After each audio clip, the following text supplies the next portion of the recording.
Par notre ambassadeur auprès de l'UNESCO et de toute notre ambassade, l'attaché de défense, l'attaché de police et des membres de l'ambassade, du bureau commercial, du consulat. Je me réjouis de vous annoncer que notre président Rafael Correa continue à exercer pleinement ses fonctions. Cette méprisable tentative de coup d'État n'aurait jamais pu être couronnée de succès vu la très forte popularité du président de la République et tout particulièrement de l'appui au projet pacifique de transformation profonde des structures inégalitaires de l'Équateur, autrement dit, en un seul mot, en deux mots, la révolution citoyenne qui appartient au peuple et contre laquelle aucune conspiration ne pourra triompher.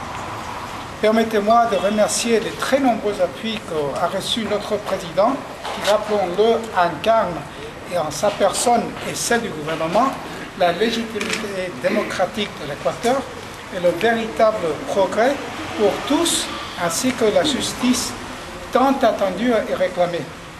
Je commencerai par le président de la République française, M. Nicolas Sarkozy, qui, et je le cite, suit avec la plus grande attention et une très vive préoccupation la situation en Équateur.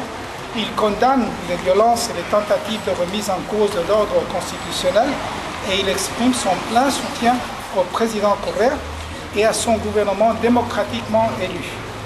De M. Bernard Kouchner, votre ministre des Affaires étrangères, est le représentant de plusieurs partis du parti de gauche et notamment de M. Jean-Luc Mélenchon, qui est venu déjà personnellement ce matin me manifester sa solidarité, ainsi que de diverses organisations, de Mme Billard, qui est aussi présente, de diverses organisations, dont notamment Utopia, je vois M.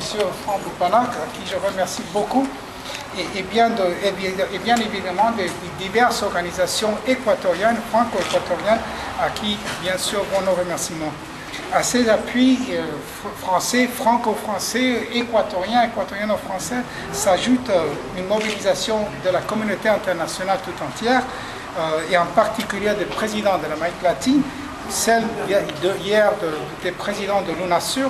On aura une réunion bientôt à Quito, à notre capitale, des ministres des Affaires étrangères et bien sûr de l'ALBA, l'Alliance bolivarienne pour les Amériques, et même de l'OEA.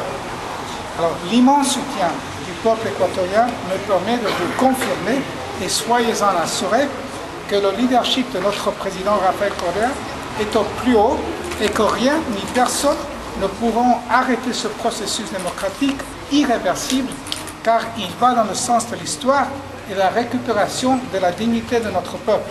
Comme le président lui-même l'a déclaré hier soir, et je le cite, désormais, nous allons tous tourner vers l'avenir avec encore plus d'enthousiasme, d'espoir et de conviction.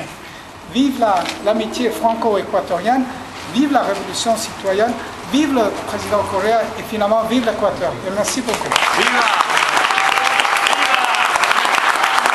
Voy a poner escrito